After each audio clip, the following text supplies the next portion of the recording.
दोस्तों 2020 एक ऐसा साल रहा है जिसे सदियों तक याद किया जाएगा। इस साल की शुरुआत में कोरोना वायरस ने पूरी दुनिया को अपनी चपेट में लेना चालू कर दिया था। भारत को भी इसके बहुत बुरे परिणाम झेलने पड़े हैं और आज हमारे देश में 1 करोड़ से भी ज्यादा कोरोना वायरस के पेशेंट हैं। खैर जो भी हो, यह साल हमारे लिए जितना बुरा रहा है उतना ही अच्छा भी रहा है। इस साल हमने विज्ञान की दिशा में कई सारी महत्वपूर्ण खोजें की जो आगे चलकर हमारे लिए बहुत जरूरी साबित होगी। आज के इस रोमांचक सफर में हम आपको कुछ ऐसी ही खोजों के बारे में बताने वाले हैं। पहली चौंकाने वाली खोज सूरज के बारे में है। सूरज की गर्मी हो रही है कम। दोस्तों धरती को ऊर्जा देने वाला हमारा सूरज आजकल कम गर्म हो रहा है। इसकी सतह पर दिखने वाले धब्बे खत्म होते जा रहे हैं या यूं कहे कि बन ही नहीं रहे हैं। सबसे पहले इस बात की खबर मई 2020 में आई थी। इसकी वजह से वैज्ञानिक परेशान हैं क्योंकि उन्हें आशंका है कि कहीं ये सूर्य की तरफ से आने वाले किसी बड़े सौर तूफान से पहले की कोई शांति तो नहीं है या कोई चेतावनी तो नहीं है। सूरज का तापमान कम होगा तो कई देश बर्फ में जम सकते हैं। कई जगहों पर भूकंप और सुनामी आ सकती है। बेवजह मौसम बदलने से फसलें खराब हो सकती हैं। वैज्ञानिकों का कहना है कि सूरज पर सोलर मिनिमम की प्रक्रिया चल रही है, यानी सूरज आराम कर रहा है। कुछ एक्सपर्ट इसे सूरज का रिसेशन और लॉकडाउन भी कह रहे हैं, लेकिन सूरज की सतह पर सन स्पॉट का घटना ठीक नहीं माना जाता है। नंबर 2, चंद्रमा पर न हवा न ही पानी, फिर भी लग रहा है जंग। खगोल विज्ञान की दुनिया में वैज्ञानिकों ने एक हैरानजनक खुलासा किया है। शोधकर्ताओं ने दावा किया है कि चंद्रमा पर जंग लग रही है और इसके लिए पृथ्वी जिम्मेदार हो सकती है। भारतीय अंतरिक्ष अनुसंधान संगठन इसरो के चंद्रयान 1 के ऑर्बिटर के आंकड़ों के अध्ययन के बाद यह खुलासा हुआ है कि चंद्रमा के ध्रुव अन्य हिस्सों की तुलना में पूरी तरह अलग है। चंद्रमा पर ऑक्सीजन या फिर पानी की मौजूदगी की संभावना नहीं है। ऐसे में सवाल उठता है कि जंग कैसे लग रही है। दोस्तों रहस्य की शुरुआत सौर्य हवा से हुई, जिसमें कई तरह के चार्ज कण होते हैं जो सूर्य से उड़कर पृथ्वी और चंद्रमा पर हाइड्रोजन के साथ हमला करते हैं। हाइड्रोजन हेमेटाइट नाम के लोहे को बनाने में मदद करती है, यानी वो तत्वों से इलेक्ट्रॉन को जोड़ती है, जिस कारण ऐसा हो सकता है। नंबर 3, धरती से अब तक के सबसे दूर आकाशीय पिंड का हुआ नामकरण। दोस्तों नासा के न्यू हॉराइजन्स अंतरिक्ष यान ने नए साल की शुरुआत में सौरमंडल से अभी तक सबसे दूर स्थित अल्टीमा थुले की खोज की थी। बर्फीला पिंड अल्टीमा थुले प्लूटो से करीब 1.6 बिलियन किलोमीटर दूर है, जो कि पृथ्वी से अब तक का सबसे दूर स्थित आकाशीय पिंड है। यह सौरमंडल के एक ऐसे क्षेत्र में स्थित है जो कि सोलर सिस्टम का बाहरी घेरा माना जाता है। अल्टीमा थुले की लंबाई 16 किमी और चौड़ाई 32 किलोमीटर की आंकी गई है। कुछ साइंटिस्टों का मानना है कि अल्टीमा थुले में उन अंशों को पाया गया है जिससे सौरमंडल का निर्माण हुआ है। स्पेसक्राफ्ट से प्राप्त सिग्नलों के अनुसार उसने अल्टीमा थुले से संबंधित कई जानकारियां इकट्ठा कर ली है। जैसा कि आप अपनी स्क्रीन पर देख सकते हैं, यह एक पत्थर के स्ट्रोमेन के जैसा दिखाई देता है। नंबर 4, नासा लगाएगा चांद पर एक न्यूक्लियर रिएक्टर।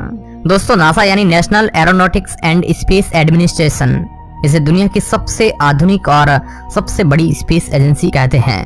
नासा के मिशन कई देशों की टोटल जीडीपी से भी ज्यादा के होते हैं। नासा ही पहली ऐसी स्पेस एजेंसी है जिसने चांद पर सबसे पहले इंसानों को भेजा था और तब से ये चांद के साथ कुछ न कुछ एक्सपेरिमेंट करते ही रहते हैं। नासा के साथ साथ अमेरिका के पास दुनिया के सबसे बड़े न्यूक्लियर रिएक्टर्स भी हैं। आज अमेरिका ही वह देश है जिसके पास सबसे ज्यादा न्यूक्लियर हथियार है। लेकिन अब नासा के साइंटिस्ट ने एक बहुत ही क्रेजी आइडिया को सोचा है। यह आइडिया है चांद पर न्यूक्लियर रिएक्टर सेटअप करना और नासा इस मिशन को अगले 60 या 70 साल में नहीं बल्कि अगले आने वाले 5 सालों में ही करने वाला है। नासा का कहना है कि वह 2026 तक चांद पर न्यूक्लियर रिएक्टर को सेटअप कर देगी, जिसकी मदद से इंसान चांद पर बस्तियां बसाने में सफल हो पाएंगे।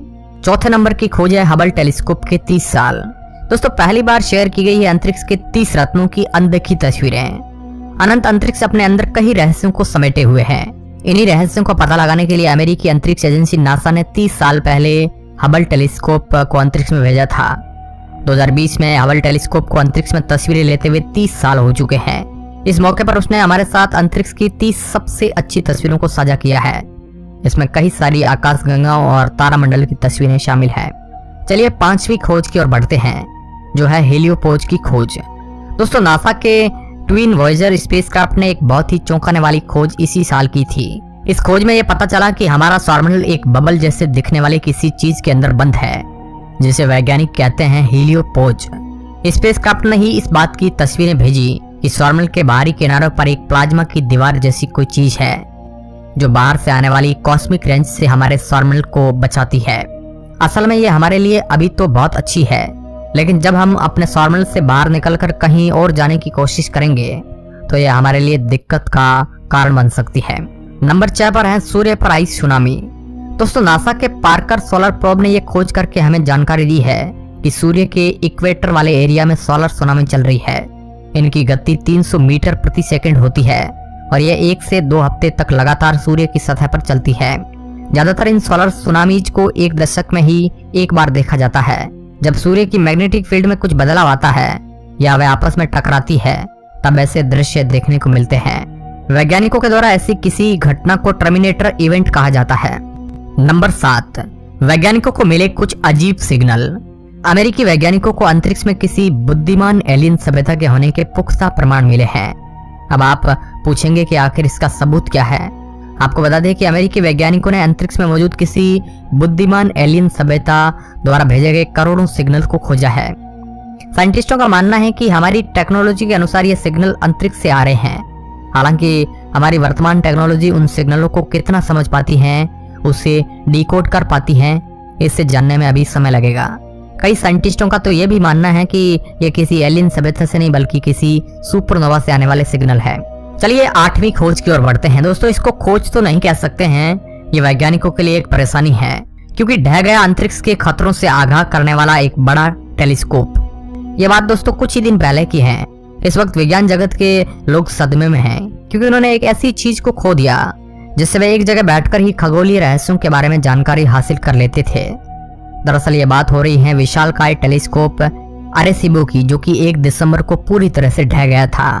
दोस्तों, यह टेलीस्कोप प्यूर्टो रिको में स्थापित था, जिसने वैज्ञानिकों की लंबे समय तक काफी मदद की। लिहाजा विज्ञान जगत से ताल्लुक रखने वाले लोग इसके ढह जाने से बेहद परेशान हैं। ये नुकसान कितना बड़ा है, इसका अंदाजा इस बात से लगाया जा सकता है कि देश की मीटियोरोलॉजिस्ट अदा मोनजन इसके बारे में बात करते हुए रो पड़ी।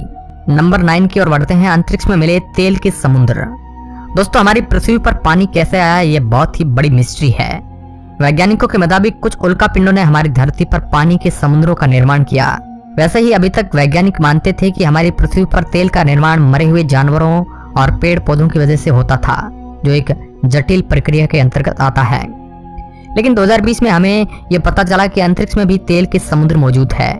ऐसे ही एक समुद्र को वैज्ञानिकों ने खोजा है, जिसमें इतना तेल है कि उससे हम पृथ्वी पर मौजूद सभी समुद्रों को 1000 बार तेल से भर सकते हैं। इससे यह पता चलता है कि जरूरी नहीं है कि हमारी पृथ्वी पर ही तेल का निर्माण हुआ हो सकता है कि इन्हें भी किसी उल्का पिंडों के समूह के द्वारा पृथ्वी पर लाया गया हो। नंबर 10, हमारे सूरज का भी था कोई जुड़वा। वैज्ञानिकों को सोलर सिस्टम के आखिर में मिला कुछ खास। दोस्तों, हमारे सोलर सिस्टम के बारे में एक नई थ्योरी सामने आई है। एस्ट्रोनॉमर्स का कहना है कि हमारे सूरज का एक जुड़वा भी रहा था। नेपच्यून के पीछे के हिस्से में क्या है, इसे लेकर काफी वक्त से पहले बरकरार है। ओट क्लाउड का इलाका है, जहां बर्फीला मलबा मौजूद है। एस्ट्रोनॉमर्स का मानना है कि ऐसा हो सकता है कि हमारे सूरज की तरह ही किसी सितारे ने अपने ग्रेविटी से अरबों टुकड़ों से बने इस मलबे को वहां रोक कर रखा है। दूसरा सूरज होने की थ्योरी इतने सारे मलबे की मौजूदगी का जवाब भी दे सकती है, साथ ही इस बात का भी कि वहां गोल आकार के ऑब्जेक्ट्स मौजूद है। हालांकि दूसरा सूरज था या नहीं, ये पता करना मुश्किल होगा, क्योंकि आज मिल्की वे काफी ज्यादा घूमकर दूर आ चुका है। यह हो सकता है कि आज भी कोई ग्रह उसका ऑर्बिट का चक्कर काट रहा हो। साल 2021 में लॉर्ड सिनोस्टिक सर्वे टेलीस्कोप की मदद से आसमान को स्कैन किया जा सकेगा और हो सकता है कि इस थ्योरी के बारे में भी कुछ पता चले हमें। तो दोस्तों, ये थी 2020 में हुई सबसे बड़ी और रोमांचक स्पेस डिस्कवरीज। आपको इनमें से सबसे अच्छी खबर कौन सी लगी है, हमें कमेंट बॉक्स में जरूर बताइएगा। वीडियो के अंत तक बने रहने के लिए आपका बहुत बहुत धन्यवाद।